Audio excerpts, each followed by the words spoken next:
From the chapters triangles, we need to know about the exterior angle and also the interior angles of the triangle. So firstly हम क्या करेंगे, इसका basics जान लेते हैं कि एक्सटीरियर एंगल क्या होते हैं और interior angle of the triangle क्या होते हैं.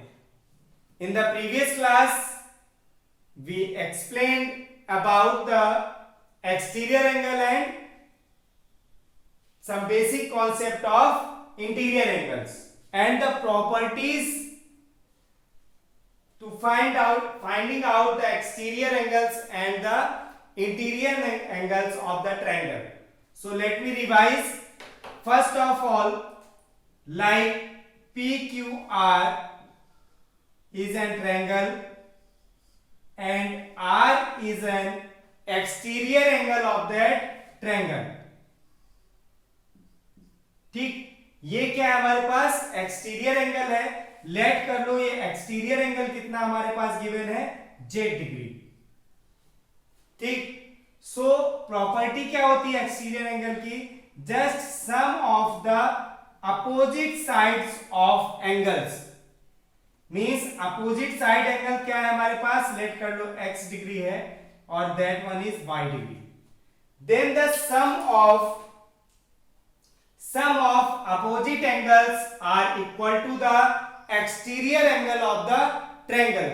Means x plus y degree equals to क्या हो जाएगा, z डिग्री. ये हमारे पास प्रॉपर्टी किसके लिए होती है, exterior angle to finding the opposite side of angle of the triangle. ठीक है, मींस अपोजिट साइड के जो ट्रायंगल्स हैं वो सेम साइड के किसके इक्वल होते हैं, exterior angle of the triangle के. ठीक है, इसी बेस्ड पर ये हमारे पास वर्ड्स प्रॉब्लम है जिन्हें हमें सॉल्व करनी है. Okay, so now we go for to solve the conditions of the triangle. First one is one of the exterior angle of triangle is 140 degree. Means one of the exterior angle is 140 degree. Just roughly diagram बना लेते हैं जिससे कि हमारा क्या होगा, जो question है वो इजीली सॉल्व हो जाएगा. ठीक है, एक्सटीरियर एंगल कितना गिवन था हमारे पास, 140 degree and its interior opposite angles are equal to each other. So ये क्या है, आपस में इक्वल है दोनों अपोजिट साइड के एंगल. सो हम लेट कर लेंगे, यहां पर लेट क्या करेंगे, let the opposite side angles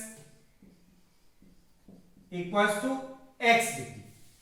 ठीक, अपोजिट साइड के जो एंगल्स हैं उनको हमने क्या कर दिया है, x डिग्री लेट कर लिया है. सो बोथ एंगल हमारे पास क्या हो जाएंगे, x degree and x degree.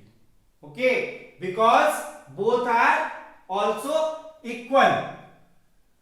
So x degree और x डिग्री हो गया. Now the condition of exterior angle तो क्या होती है, sum of opposite side of angles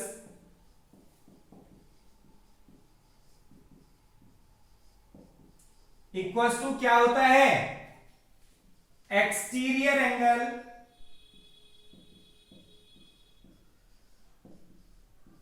of triangle. Triangle के एक्सटीरियर एंगल का जो सम होता है, अपोजिट साइड के एंगल्स का जो सम होता है वो equal to exterior angle of the triangle होता है. तो अब sum of opposite side of angles कितना है, x degree and x degree equals to 140 degree. Exterior angle कितना दिया था, 140 degree.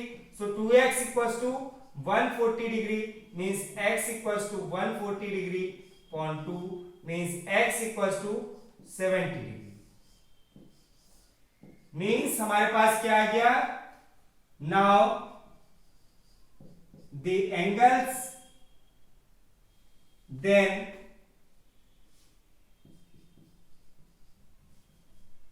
opposite sides both angle are equals to 70 degree. 70 degree हो जाएंगे हमारे पास बोथ जो एंगल्स हमारे पास फाइंड आउट कर लेते हैं। Okay, now all of you solve this type of problems and if you have any query then comment on the comment section box. Okay, now we move for the further next problem. Next problem is that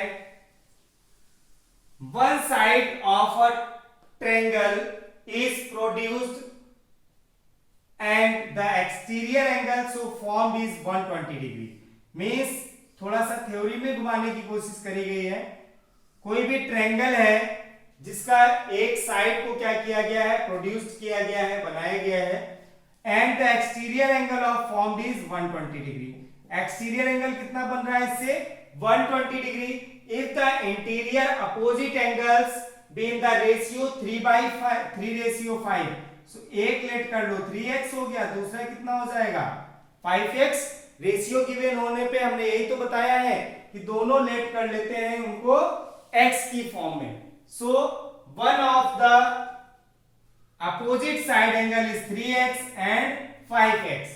So यहां लिख लेंगे let the opposite side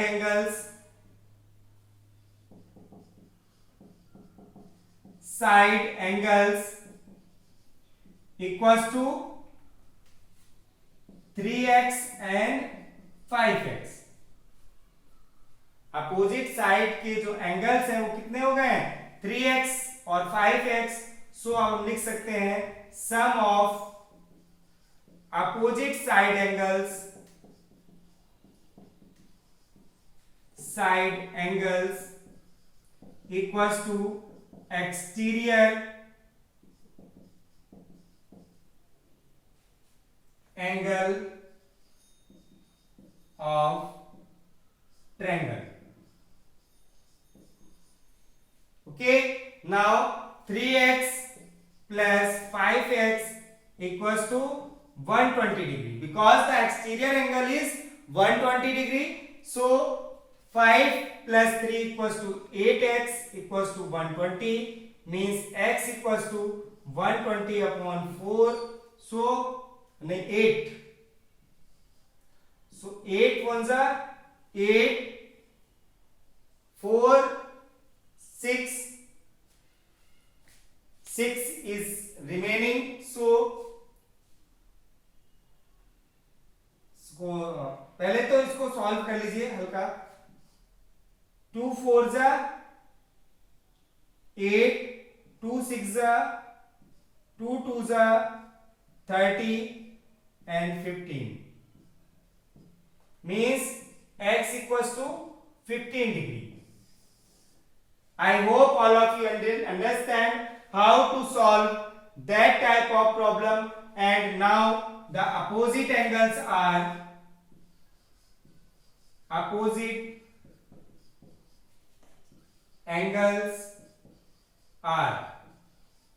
क्या थे हमारे पास, 3x, so 3 into 15 equals to 45 degree, and 5x equals to 5 into 15 75 degree. I hope all of you understand about this type of problem. If you have any query or any situation,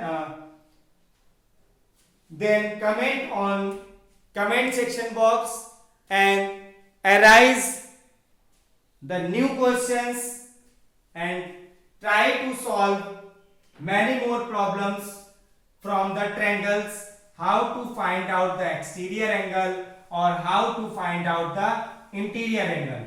In the next class we also learn about the Pythagoras theorem of the triangle. Means हम next class में क्या पढ़ने वाले हैं, Pythagoras theorem. ठीक है, just overview अभी मैं प्रोवाइड कर देता हूं उसका कि पाइथागोरस थ्योरम होती क्या है। Pythagoras theorem is basically arrived when the one right angle triangle is given। Means जब हमारे पास कोई एक राइट एंगल ट्रायंगल होगा उस टाइम पे हम पाइथागोरस थ्योरम को इंप्लीमेंट कर पाते हैं। ठीक है, इसकी कंडीशंस को जान लेते हैं कि पाइथागोरस थ्योरम की क्या क्या कंडीशंस हैं। Like one triangle is given that A B C and angle B is 90 degree, then here that AC is known as, means in front of the angle, right angle, the hypotenuse is there। AC line को क्या बोलेंगे तब हम? hypotenuse, and where the base is B, we denote the base from the B, and 8C we denote to H, means hypotenuse, and here the perpendicular, means AB जो है हमारे पास उसे हम क्या बोलेंगे? परपेंडिकुलर। सो पाइथागोरस थ्योरम की condition होती है कि हमारे पास हाइपोटेनस स्क्वायर इक्वल्स टू क्या होता है? Base square plus perpendicular square. ये कंडीशन किसकी होती है? पाइथागोरस थ्योरम की। ठीक है, मींस इस कंडीशन से ही हम क्या लिख सकते हैं? हाइपोटेनस क्या था हमारे पास? AC square equals to base क्या है? BC स्क्वायर प्लस परपेंडिकुलर क्या है? AB square. इससे भी बहुत सारी प्रॉब्लम्स आती हैं, इससे भी बहुत सारी वर्ड प्रॉब्लम बनती हैं। whenever we given the hypotenuse and base, someone need to know about the perpendicular, and some of the questions, some of the problems given that the perpendicular and base, now you find out the hypotenuse of the triangle. Some of the problems given that the perpendicular is given and hypotenuse is given, then find out the value of base। Students, now learn about the basic concepts of Pythagoras theorem. If you have any problem to solve Pythagoras theorem problems, then comment on the comment section box and notify me to solve many more problems। Okay, so आप 1 by 1 सभी problems को find out कीजिए, solve कीजिए, और कोई भी problem आती है सो डिस्कस कीजिए। Okay students, I hope all of you understand about the topic exterior angle and Pythagoras theorem. Okay.